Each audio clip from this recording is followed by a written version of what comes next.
In the winter of 1994, I was at Hope College in Holland, Michigan, getting ready to start a ministry with students there. And what ended up being 7 years of really an amazing, powerful work of the Holy Spirit. But that winter, I met an African, actually a Liberian, named Buor. Sei is S-E-I, Buor is B-U-O-R. Sei was a refugee from the terrible civil war that was going on in Liberia. His family was still in Africa. And he got a chance to start a seminary degree at Western Theological Seminary. And you know what? As God would lead, he met my wife first at the church we attended, and then joined us in a little prayer meeting. Jesus said the kingdom of God is like a mustard seed. It's small, it's unobtrusive, it's not dramatic, but it grows. And in that mustard seed prayer group was Loretta and me, Sei, and then later his wife Yah, spelled Y-A-H, and their family came. But we joined in prayer with Sei and Yah and with Loretta, another woman, Barbara Yandel, and people you don't know, but I have the perspective now of more than 20 years of what God has done with that mustard seed. And when I found out that my friend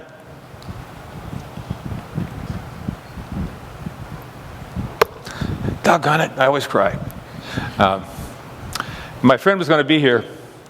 I said, well, you guys have to meet him and hear a little bit about his story. And so I'm going to do my best to interview Sei. And this, for you to get a glimpse into the heart and the work of a man of God, but bigger, the work of Christ in another country through his own life experience. So anyway, would you welcome my friend? Actually, I want Yah, would you just stand up?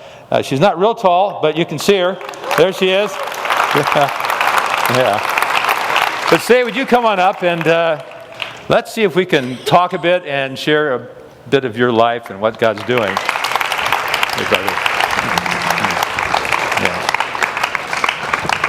Yeah. Now, one way to at least organize this conversation is just the arc of Sei's education. And I want to start with, he had a most unusual, at least from our perspective, I think an incredibly wise kind of, quote, formal education as a boy growing up in a village in Liberia. And Sei, would you tell us what your education was like? What happened when they gathered all the boys and the men together, and how you began your formal education? Well, my education, first let me say greetings to all of you. I bring greetings from Liberia, from Liberia International Christian College, and we love you and we are so excited to be here. So thank you for inviting us over here. We love you. My early education started in the bush, not in a classroom, not in a setting like this, but we were taken into the bush or into the forest for 2 years, and we were mentored and coached and taught by elders and the younger folks that were a little more older than us in the bush for 2 years. We were not allowed to see our mothers. We were not allowed to see our sisters or any female. These were all men's stuff in the bush. We were restricted not to use anything outside of what we can make. So we were taught to produce our own food.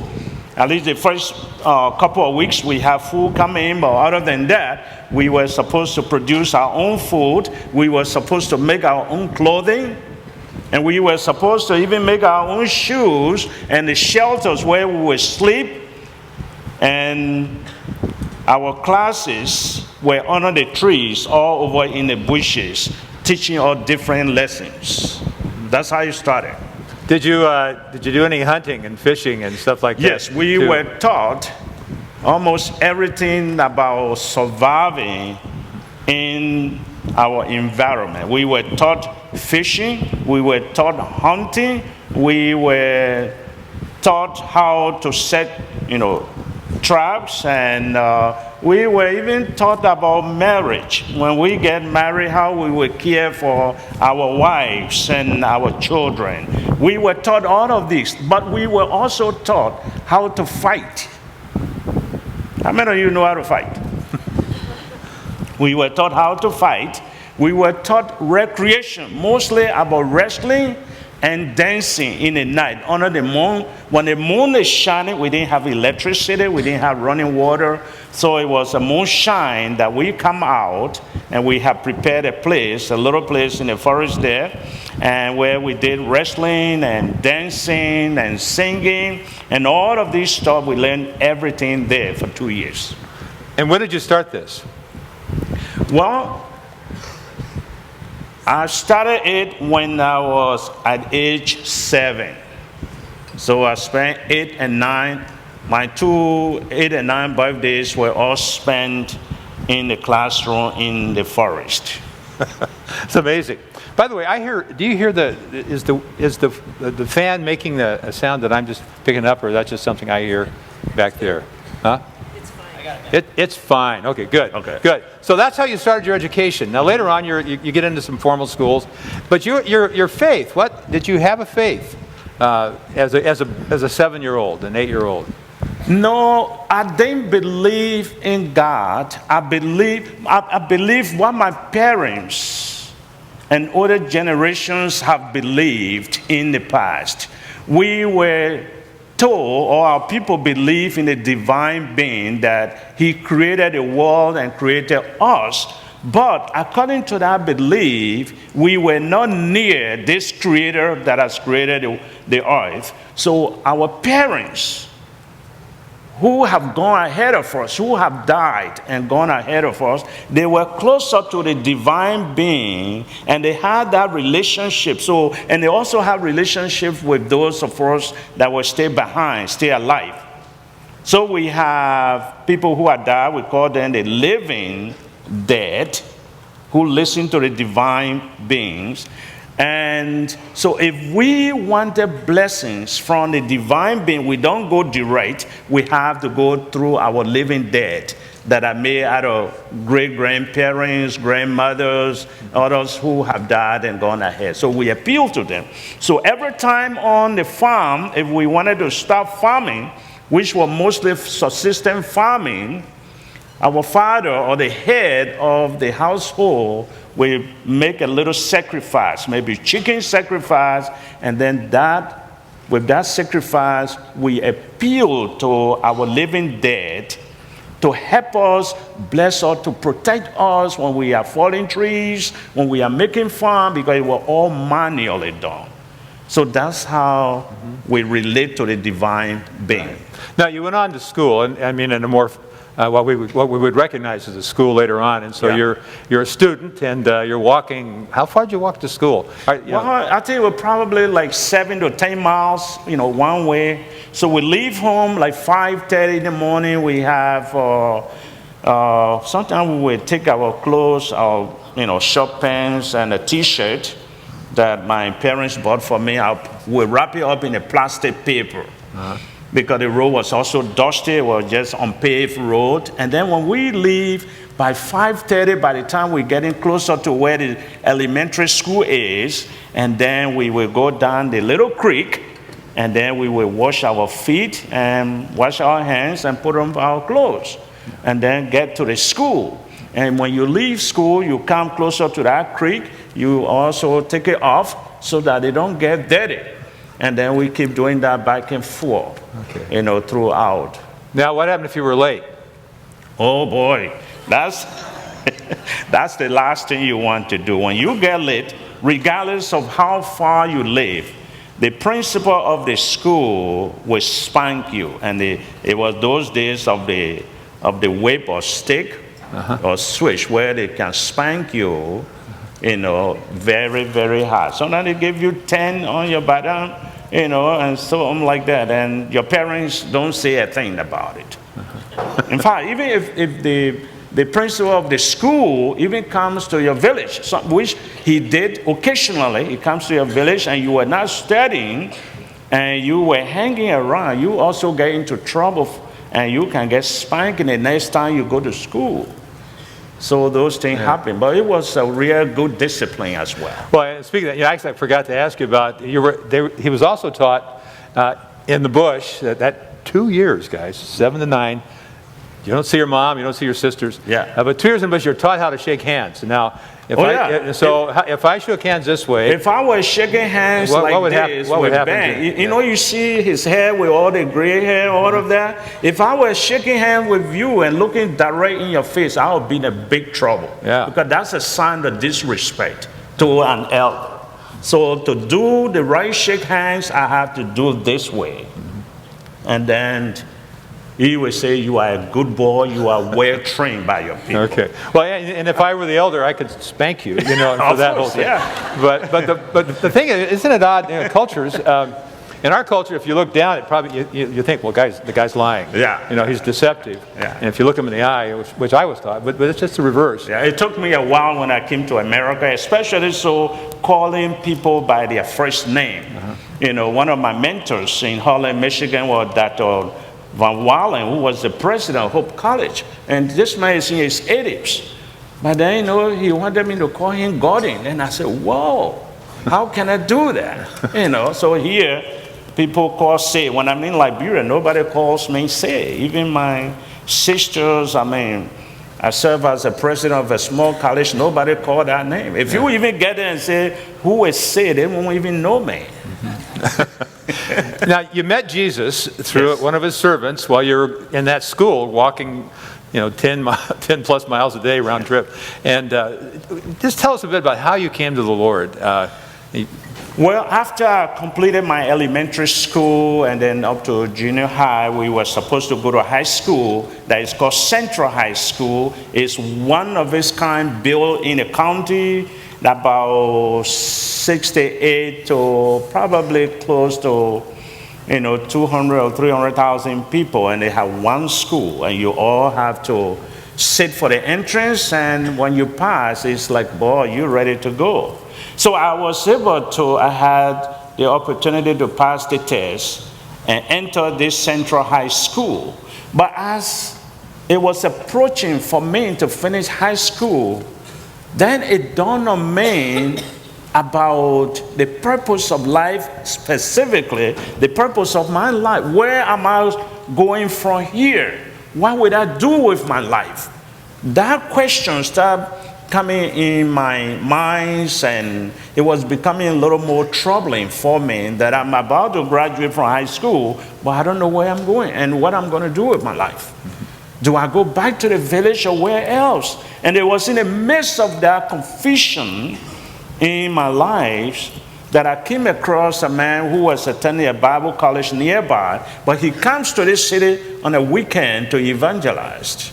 And as I left school and was walking on a bush path, I came across him with a few group of students, and he was explaining to them John 3:16, which from that day till now is one of my best Bible verses. And I know almost all of you know John 3:16. Is that correct? Okay, so he started talking about John 3:16 and how God so loved this world and gave his only son, that if we believe in him, you know, we will never perish. But as he was saying that, it didn't make much sense to me, you know. And then when he came to an end, I decided to walk away from there. He said, hey, young man, I'd like to talk to you the next time I'm here. I want to see you. Of course, I didn't want him to see me when he's back. I wanted this to be our last, you know, talk together. So I just pointed my hand across and I said, I live across here. Actually, I was trying to deceive him so he can't find me. But for some reason, the following week, this man came. I think he was describing my hair, my height, and everything. And people keep telling him, just keep going. And then finally, he got to where I live, and he found me. And I would say, wow, how did he do that? But then from there, he could not even stop that. He keeps coming back to me. And every time he comes, then I begin a little more open, a little more friendly, and I would say, well, let me take you, to where you're going to catch your bus to go back. So our friendship started coming together slowly.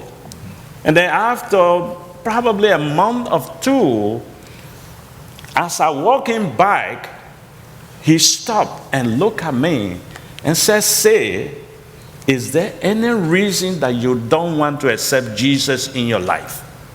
What a question. It hit me so hard that there was no way for me to do anything else in terms of response but to say, oh no, there is no reason. I'd like to accept your Jesus into my heart. And then he led me back to my school campus, and we sat down, and then he prayed for me, and I repeated after him and accepted Jesus into my life to be my Savior and my Lord. And from that day and to today, he's the one that I'm still serving. Yeah, and then we're talking about trajectories here. We start off in the bush. Yeah. And then this, and Matt, you told me yesterday that there was a cultural pressure you felt to at least to not be rude when he wanted to talk to you. You didn't want to talk to him. Mm-hmm. But yeah, I think you told me yesterday that. But I felt, hospitality is so important in my culture that I needed to walk him for a while out of the village, right? Even though I didn't really want to be with him. But that's why God worked through a culture, at least to get you to listen to the gospel. And yes. But the trajectory is, would you have dreamed, and we'll get to that here, that you'd be sitting here all those years ago when you're back home in this, I think his name was Amos. Amos, yeah. Amos the evangelist was telling you about the gospel. Now, you got here to the States. And I think that story and its larger implications is really important because I met Sei as a refugee. Mm-hmm. He was in Holland, Michigan. And he was with many hundreds of thousands of refugees all over, not just the U.S., but all over the world, really, out of this civil war. And would you tell us, I don't know how much you know about Liberia and how it got started. In many ways, it's kind of a crazy story and a sad one. And yet, God redeems things. But Sei, would you explain to our students the roots of that civil war and going back to 1847 and maybe before that? Well, Liberia in 1816 to 1820 was settled by free slaves from North America. When the slaves were set free, the American people helped them to go back to Africa. Even though these folks came from Africa, after years of slavery, when they were returned to Liberia. They don't speak the language. All of us in Africa, usually people here say Africa, but when I leave to go to Africa, I have a specific place where I go to a village, and I have people that I belong to. But if free slaves were going back, they belong nowhere, even though they're going back to Africa. But Liberia was the only place that was not colonized. The French people have colonized the Republic of Guinea, Ivory Coast, Senegal, that were close by. The British also colonized Sierra Leone, Ghana, and Nigeria. So the Americans could not make an attempt to settle people there on their own. It would be fighting. But this little spot was Liberia. So they settled the free slaves there, and it was even named Liberia, which means a land of liberty, freedom, free place that we can return and be. But as they settled there, again, it belongs to nobody. And so, but when they came with skill. The rest of us, our parents, were all indigenous people, but we didn't even have clothes to wear. We didn't have shoes. We didn't speak English. We didn't have Western education. So this new group of people had almost everything. And they were guarded by the American white agents when they arrived. And so they took over the country. They became the citizen of the country, and we, the indigenous, we were non-citizens, or we were foreigners. So they took over the economy, they started building the nation. We got our independence in 1847 from there. So they built the economy all the way up without integration of the indigenous people. So by the time we were looking outside of subsistence farming, we began to question, how come we are not even people of our own country? We are not citizens, we have no representation in Congress. So all of that came together, and then people became bitter, and conflict ensued after that, and turned into a brutal civil war that lasted for 14 years. And we lost probably 250 to 300,000 lives in the country. Every infrastructure was destroyed. Roads, schools, everything else you can think about was destroyed. We didn't have electricity, we didn't have water. It was all brutal fighting. So that's what got you to the U.S. And Yes. you told me, and your family's still back in Africa. I left my family in the Gambia, Yeah. and then I came to U.S. But you landed in New York City. I got in New York City because I didn't have money to fly me to Harlem, Michigan. Yeah. I was broke. Yeah. So I got on the bus, and this was the most difficult part of my life. From between New York to Harlem, the bus seems to take forever. So in my mind, West Michigan. So in my mind, I assumed or concluded that this guy was taking me into another country. So I started worrying about that. And then every time they stopped to exchange bus or to take a rest, I would walk to the bus driver and say, "Are you sure you're taking me into Harlem, Michigan? I don't feel good about this ride. Where are you really taking me?" And then the fellow would say, "You are going to get to Harlem, Michigan." But it took me almost like 2 days on the road. It keeps going, and I just felt so frustrated and confused that a bus ride could be this long. Yeah. But finally, by 9 p.m., we landed in a little town called Harlem, Michigan. Yeah, near Grand Rapids, it's on the Lake Michigan and so on. Now, there's so much more we could talk about, but I know but is at that point you met, the president of Hope College was Gordon Van Wylen, a man who's, he's in his 90s now. He's an amazing man. He's now 95 or 96. Yeah. And met Loretta, you met some other people, and then the next thing, we're praying together. But at this point, you have a dream, a vision for what you want to do when you get back to Liberia, whenever that's going to be. And that was going to be some years, as it turned out. But what was your vision? What was your hope? Well, when I was about to come here in the Gambia, we have escaped Liberia to Gambia, and then Gambia too started fighting.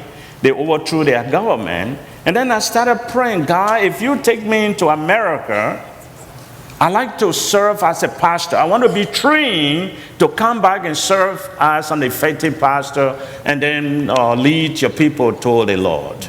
And then, of course, the Lord answered my prayer, and I came. I have no money. I have nothing. I'm just a refugee.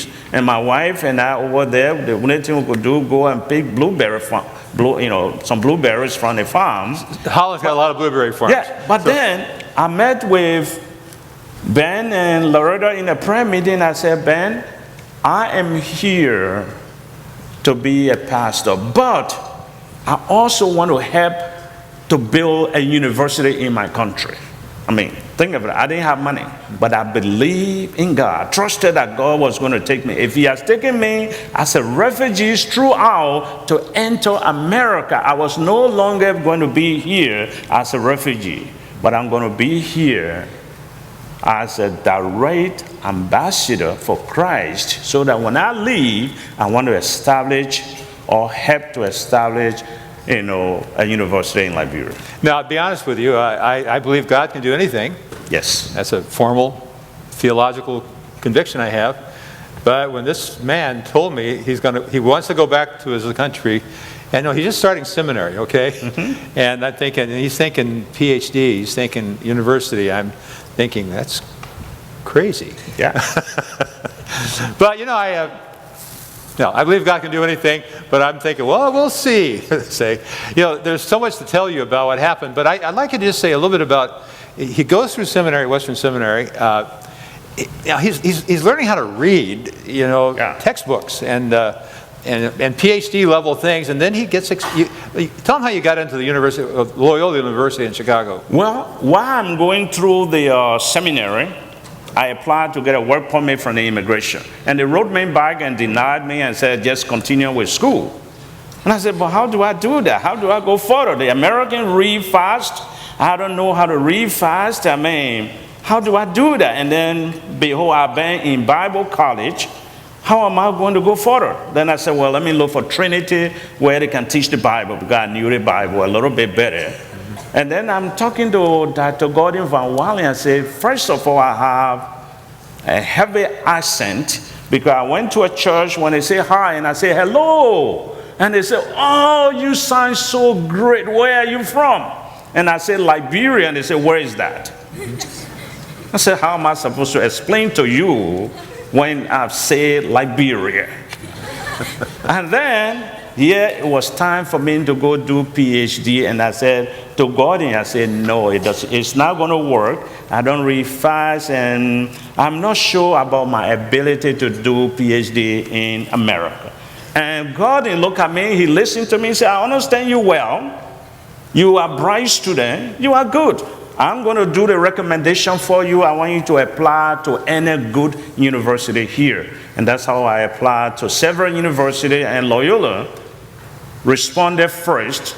And it just happened to be one of the best things I wanted to do, educational leadership and policy studies. And I said, wow, if I'm going to build a university in Liberia, I think this would be the best place to go and prepare myself for it. Yeah. So again, there's so much to say, so much to talk about. Long story short, Sei gets back to Liberia. In the meantime, he's with several other refugees in the U.S. They organize it's a ULICAF. But it's basically a fellowship and organization of Liberian refugees in North America, and they did something amazing. And we don't have time to tell the story because I want you to get to what you're doing now. But they did an amazing thing. Refugees with some help.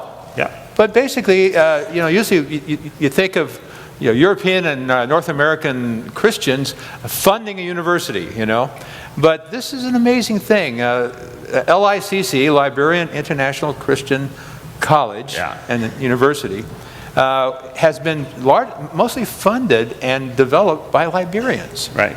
Refugees. And so Sei went back, and there's a school now in the town of Ganta. That in itself is a staggering story. But again, I want you to keep the arc in mind here. From the bush to a high school in a county in Liberia, a conversion, a man of faith, a life of prayer, believing God. Okay, he's back. There is a college there, but now you're moving into some new things, and then I want to get to what you most want our students to. So to fast forward. We trusted God, mobilized Liberian refugees who have come to this country, mobilized our American friends, and they all joined us, and the college has become a reality. We now have Liberian International Christian College, which I serve as a co-founder and as the president until July 14. I announced to the school that I was transitioning. Why did I transition? I have seen that in the city where we live, about 70 to 80,000 people live in that city. We have close to, I think, about 9 or 10 high schools in the city, but the student can't pass, they can't complete their high school. Majority will fail. And those who make it to pass through the state examination, majority will also fail, and they can't go to college. And I'm sitting down there, I say, what in the world Will God be looking at this? And we are sitting here, and these are young people, new generation of people, the leaders for tomorrow for our country. They can't complete high school. And you know, when you don't complete high school, you know what happened to you? You go back in the bush. There is no other option. It's not a country like yours where you have factories and other things where you have more opportunities if you can't go further. There, if you fail, that's the end of your dream. And it broke my heart. And I told the school, we have already established the college. It can be sustained. But I'm going to step back and I'm going to focus on these very high schools. I want to make sure that students who make it up to high school level can graduate. And that if they can graduate, if they have the dreams to go to college, I want to be there for them. I want to make sure it happens. And so that's my new dream, which is big. That's it. It's big. Because what I'm trying to actually do is, as I help these students and I do that, I want to do that by after school classes. I'm going to start that immediately when I leave from here, and I'm leaving from here the first week in November. My wife and I are going back.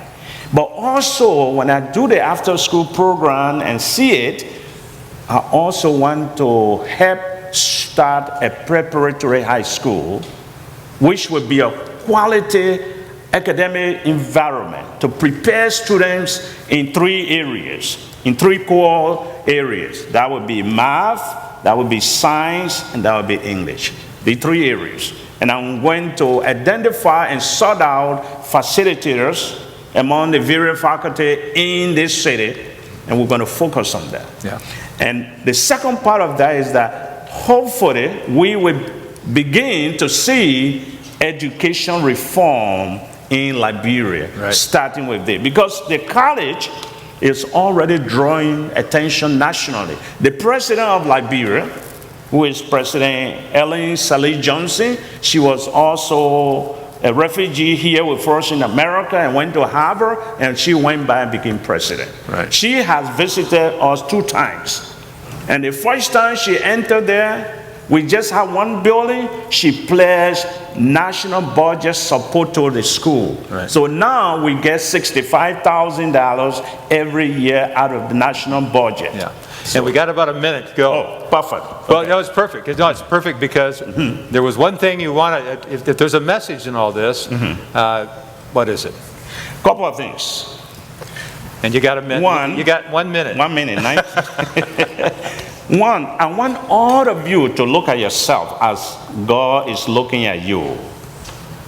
To build confidence and your trust in God and know that God is going to change this world through you if you make yourself available. I came as a refugee, no money. I trusted him and he responded. That's why the thing in Liberia happened. And I know you folks can do the same thing. Secondly, I want you to consider, building partnership with us so that the way you see Westmont, Mexico, Westmont this, we want to see Westmont, Liberia. So please, come and join us to bring academic reform in Liberia. And then, just to close, I have a few books here, and I'm going to quickly. Who is the president of Liberia? How many of you know? What's the name of the president of Liberia? Who's that? Eleanor Sirleaf Johnson, you are close. Okay, get a book. Okay. Say, we got to wrap it up. Okay. Okay, pick a book here. There are books here, and Sei and Yah will be in the DC for lunch in about 15 minutes. But we need to dismiss. They have to go to class. Okay, our time's gone by. So if you need a book, just come by and I'll give you one. Okay. Okay. Thank you, man. Thank you. Thank you.